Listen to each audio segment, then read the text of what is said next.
Hello students. आज सामान्य कार्बनिक रसायन जो क्रियाओं की क्रियाविधि की जानकारी के लिए आवश्यक है, उसका तीसरा लेक्चर है। पहले दो लेक्चर्स में हमने कार्बनिक रसायन के कुछ महत्वपूर्ण तथ्यों के अंतर्गत कार्बनिक यौगिकों की अभिक्रियाओं को प्रभावित करने वाले कारकों का अध्ययन किया था। इसी के अंतर्गत आज हम अतिसंयुग्मन तथा ऊर्जा कारकों के बारे में अध्ययन करेंगे। तो हम शुरुआत करते हैं आज के लेक्चर की। चौथा कारक जो कि अभिक्रिया को प्रभावित करता है वो है हाइपर कॉन्जुगेशन या अतिसंयुग्मन, या जिसको नो बॉन्ड रेजोनेंस के नाम से भी जाना जाता है। ये वो प्रक्रिया है जिसमें कार्बन हाइड्रोजन सिग्मा बंध के इलेक्ट्रॉन का निकटवर्ती कार्बन के पी कक्षक अथवा पाई कक्षक के साथ अतिव्यापन होता है, जिससे कि सिग्मा इलेक्ट्रॉन का अविस्थानीकरण हो जाता है। अभी पहले जो अनुनाद हमने पढ़ा था उसमें पाई इलेक्ट्रॉनों का अविस्थानीकरण होता है, जबकि यहां पर अतिसंयुग्मन में सिग्मा इलेक्ट्रॉनों का अविस्थानीकरण होता है। और इस प्रकार के अविस्थानीकरण के कारण से अणु में कोई भी दो परमाणु ऐसे होते हैं जिनके बीच में कोई भी बंध नहीं होता है। इस कारण से हम इसको नो बॉन्ड रेजोनेंस के नाम से भी जानते हैं। इसके कारण से भी अनुनाद की तरह से ही अणु में स्थायीकरण हो जाता है, स्टेबलाइजेशन हो जाता है। यानी कि इस प्रकार के प्रभाव के कारण अणु जो है उसकी स्टेबिलिटी या स्थायित्व जो है वो बढ़ जाता है। ये जो अतिसंयुग्मन प्रभाव है ये एक परमानेंट इफेक्ट है, अर्थात स्थायी प्रभाव है। अब इसके लिए हम उदाहरण लेते हैं एथिल कार्बोकैटायन का, जिसमें CH3 सिंगल बॉन्ड CH2, और ये जो धन आवेशित कार्बन है CH2 उसके पास एक रिक्त पी कक्षक है। ये रिक्त पी कक्षक निकटवर्ती कार्बन के कार्बन हाइड्रोजन सिग्मा बंध के साथ इंटरैक्ट करता है, जिससे कि अतिसंयुग्मन होता है, हाइपर कॉन्जुगेशन होता है। यहां पर एथिल कार्बोकैटायन के जो 4 हाइपर कॉन्जुगेशन फॉर्म्स हैं उनको दर्शाया गया है। अब इसमें हाइपर कॉन्जुगेशन के दौरान क्या होता है, ये जो धनावेशित कार्बन है इसके पास वाला कार्बन अल्फा कार्बन कहलाता है, और इस अल्फा कार्बन से जुड़े हाइड्रोजन अल्फा हाइड्रोजन कहलाते हैं। तो इस अल्फा कार्बन हाइड्रोजन के सिग्मा बंध का इस प्रकार से अविस्थानीकरण होता है, और इसके कारण से इस कार्बन और हाइड्रोजन के बीच में कोई भी परफेक्ट बॉन्ड या बंध नहीं होता है। जब ये वाला अल्फा हाइड्रोजन इन्वॉल्व होता है हाइपर कॉन्जुगेशन में तो ये संरचना प्राप्त होती है, ये वाला अल्फा हाइड्रोजन इन्वॉल्व होता है तो ये वाली संरचना प्राप्त होती है। तो इस प्रकार से एथिल कार्बोकैटायन के ये 4 हाइपर कॉन्जुगेशन फॉर्म्स हैं। अब जो कार्बोकैटायन जिसको हम पहले भी डिस्कस कर चुके हैं, प्रेरक प्रभाव में भी हमने डिस्कस किया था, प्राथमिक द्वितीयक तृतीयक अलग अलग प्रकार के कार्बोकैटायन होते हैं। तो उन कार्बोकैटायन के स्थायित्व को प्रेरक प्रभाव से भी समझाया जा सकता है, और इस प्रकार के अतिसंयुग्मन के द्वारा भी समझाया जा सकता है। क्योंकि जैसे अनुनाद में जितनी अनुनादी संरचनाएं होगी उसका स्थायित्व उतना ही अधिक होता है, उसी प्रकार से हाइपर कॉन्जुगेशन में भी जितने हाइपर कॉन्जुगेशन फॉर्म्स ज़्यादा होंगे उसकी स्टेबिलिटी या स्थायित्व जो है उतना ही अधिक होगा। अब अगले चित्र में हाइपर कॉन्जुगेशन या इस प्रकार का जो अतिसंयुग्मन है वो एथीन अणु में किस तरह से होता है उसको दर्शाया गया है। यहाँ पर ये मोनो प्रतिस्थापित एल्कीन है, इसमें ये द्विबंध के बाद वाला कार्बन अल्फा कार्बन कहलाता है, और इस अल्फा कार्बन के साथ जो 3 हाइड्रोजन जुड़े हैं वो अल्फा हाइड्रोजन जुड़े हैं। तो ये अल्फा कार्बन हाइड्रोजन के सिग्मा बंध का इस तरह से अविस्थानीकरण होता है हाइपर कॉन्जुगेशन के कारण से, और इसमें भी ये कार्बन और हाइड्रोजन के बीच में कोई भी बंध नहीं होता है। तो इस प्रकार से एल्कीन्स में हाइपर कॉन्जुगेशन या अतिसंयुग्मन होता है। जो विभिन्न प्रकार के एल्कीन है उन एल्कीनों के स्थायित्व को भी, रिलेटिव स्टेबिलिटी को भी इस प्रकार के अति संयुग्मन या हाइपर कॉन्जुगेशन के द्वारा समझाया जा सकता है। जैसा कि इसमें ये मोनो प्रतिस्थापित एल्कीन है, ये द्वि प्रतिस्थापित एल्कीन है, ये त्रि प्रतिस्थापित एल्कीन है और ये टेट्रा प्रतिस्थापित एल्कीन है। जैसा हमने बताया, द्विबंध के बाद वाला कार्बन अल्फा कार्बन कहलाता है। तो इसका मतलब टेट्रा सब्स्टिट्यूटेड एल्कीन में 4 अल्फा कार्बन उपस्थित हैं और इन चारों अल्फा कार्बन के साथ हर एक के साथ 3-3 अल्फा हाइड्रोजन, यानी कि कुल 12 अल्फा हाइड्रोजन इसमें उपस्थित हैं। और 12 अल्फा हाइड्रोजन के उपस्थित होने के कारण ये सभी अति संयुग्मन में भाग ले सकते हैं इंडिविजुअली, अलग अलग प्रकार से। तो इसमें अति संयुग्मन रूप सबसे ज्यादा होंगे, number of hyper conjugation forms इसमें सबसे ज्यादा होगी। तो ये जो टेट्रा सब्स्टिट्यूटेड एल्कीन है, ये अपेक्षाकृत सबसे अधिक स्थायी होता है, जबकि मोनो सब्स्टिट्यूटेड एल्कीन में रिलेटिवली केवल एक ही अल्फा कार्बन है और उससे 3 अल्फा हाइड्रोजन जुड़े हैं, यानी कि अल्फा हाइड्रोजन की संख्या 3 है। अर्थात इसमें number of hyper conjugation form सबसे कम होगी, वह इस कारण से ये अपेक्षाकृत सबसे कम स्थायी होता है। तो इस तरह से और भी कई अनुप्रयोग हैं हाइपर कॉन्जुगेशन के, जिनके द्वारा हम यौगिक के विभिन्न गुणों को समझा सकते हैं।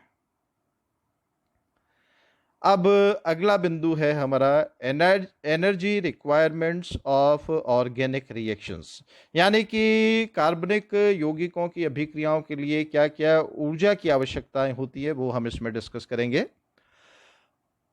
सामान्यतः ये देखा जाता है कि अकार्बनिक यौगिकों की अभिक्रियाओं की गति कार्बनिक यौगिकों की अभिक्रियाओं की अपेक्षा बहुत अधिक होती है। आप जानते हैं ऐसा क्यों होता है? इसका कारण यह है कि अकार्बनिक यौगिकों में जो बंध होता है वो किस प्रकार का होता है?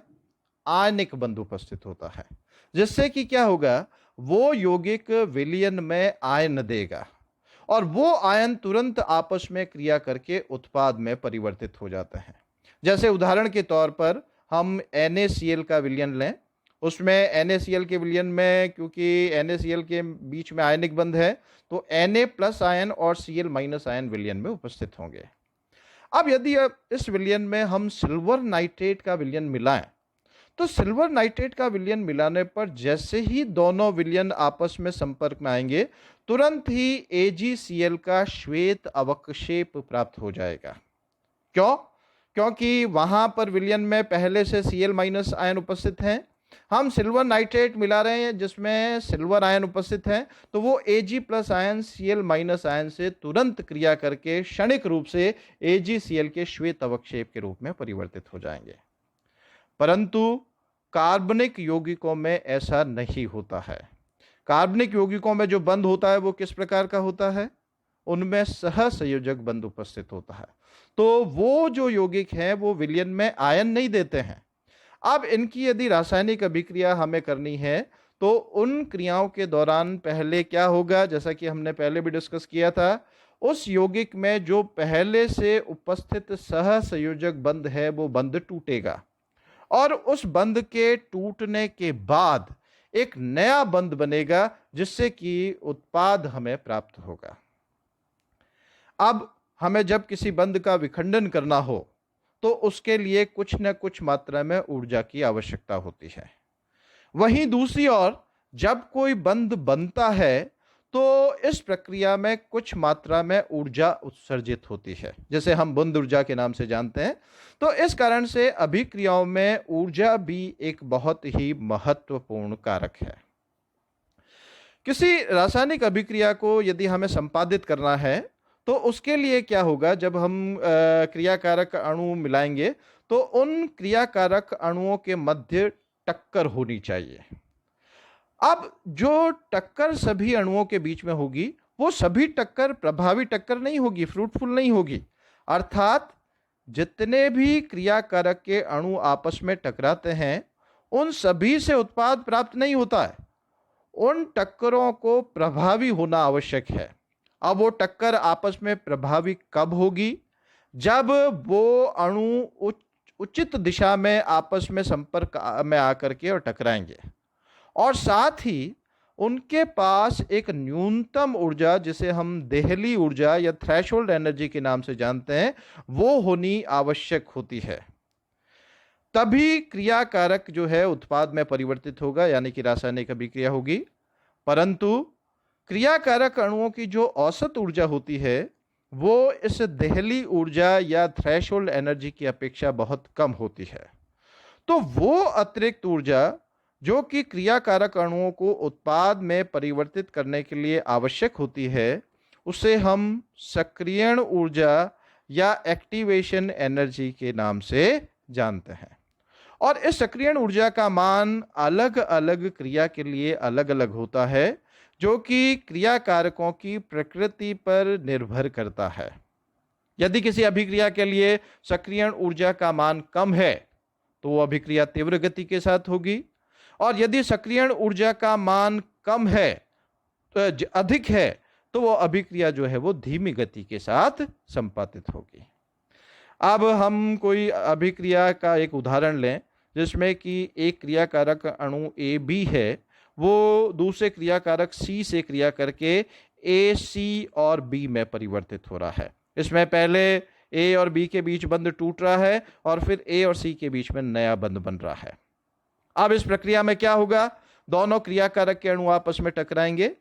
अब ये जो क्रिया कारक के अणु हैं ए बी और सी, इन दोनों के पास कुछ न कुछ मात्रा में पोटेंशियल एनर्जी यानी कि स्थितिज ऊर्जा होती है।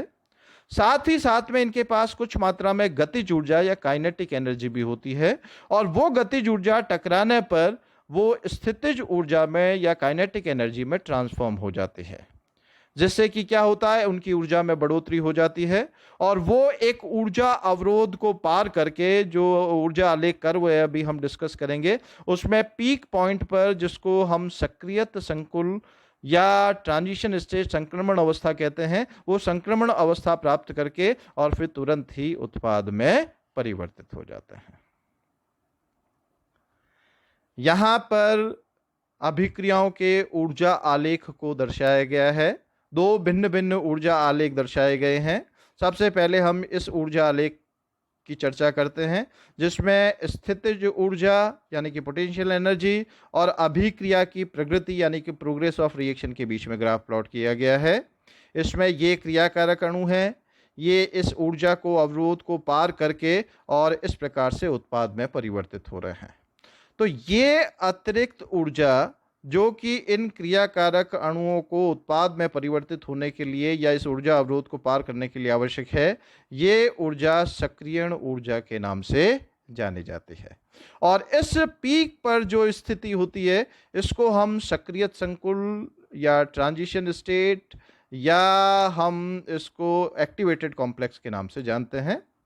अब एक चीज आप इसमें और देखेंगे, यहां पर इस अभिक्रिया में क्रिया कारक अणुओं की ऊर्जा उत्पाद अणुओं से अधिक है, यानी कि इस अभिक्रिया के दौरान कुछ मात्रा में ऊष्मा ऊर्जा का उत्सर्जन हो रहा है।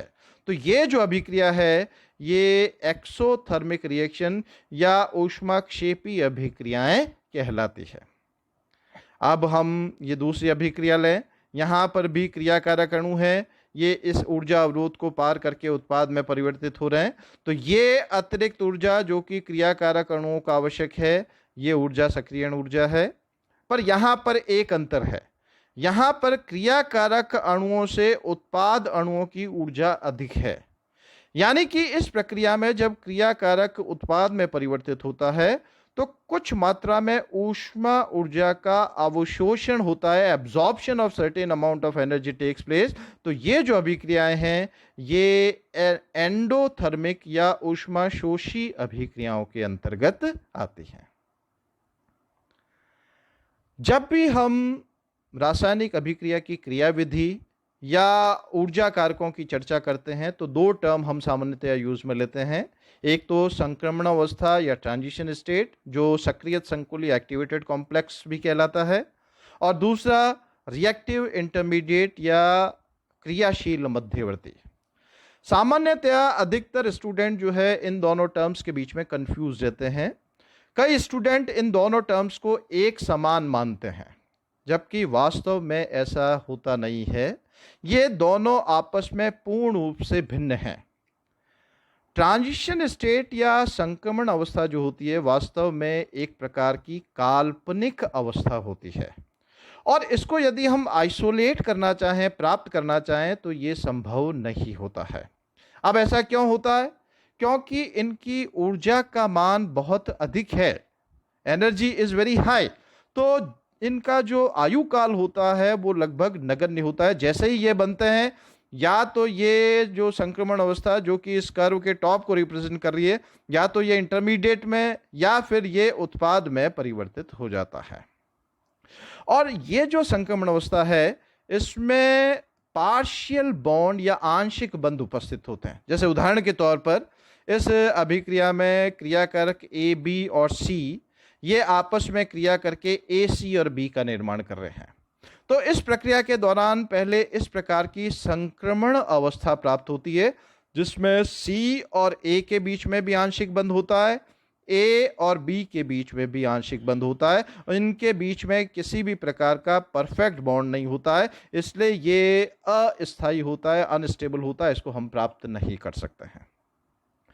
जबकि रिएक्टिव इंटरमीडिएट की हम बात कर रहे हैं, क्रियाशील मध्यवर्ती, ये अपेक्षाकृत अधिक स्थायी होते हैं, और इनको हम रिएक्शन कंडीशंस को कंट्रोल करके, यानी कि ताप, दाब इत्यादि को, इनको कंट्रोल करके हम आइसोलेट कर सकते हैं, प्राप्त कर सकते हैं। ये रिएक्टिव इंटरमीडिएट्स काफ़ी इंपॉर्टेंट पार्ट है, इसका हम विस्तृत रूप से अगले चैप्टर में डिस्कस करेंगे। क्रियाशील मध्यवर्ती क्या होते हैं, कितने प्रकार के होते हैं, कैसे बनते हैं, उनका स्थायित्व क्या होता है, वो किस तरह की क्रियाएं करते हैं, उसके बारे में हम विस्तृत रूप से आगे चर्चा करेंगे। तो इनको हम आइसोलेट कर सकते हैं, प्राप्त कर सकते हैं। अब यदि कोई अभिक्रिया मध्यवर्ती के द्वारा होती है, यानी कि पहले वो मध्यवर्ती में परिवर्तित होता है और फिर उत्पाद में परिवर्तित होता है, यानी कि अभिक्रिया दो पद में हो रही है, तो अब इस अभिक्रिया में उस क्रियाकारक को दो ऊर्जा अवरोध पार करने होते हैं। अब वो दो ऊर्जा अवरोध क्या हैं? एक तो ये क्रियाकारक पहले जब मध्यवर्ती में परिवर्तित होगा, इंटरमीडिएट में परिवर्तित होगा, तो इसको ये पहला ऊर्जा अवरोध पार करना है।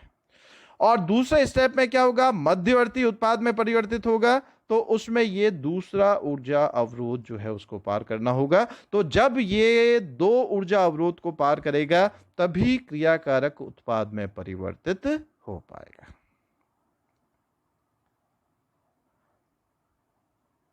अब अगले अध्याय में हम इस चैप्टर के कंटिन्यूएशन में रिएक्टिव इंटरमीडिएट्स के बारे में विस्तृत रूप से अध्ययन करेंगे। Thank you.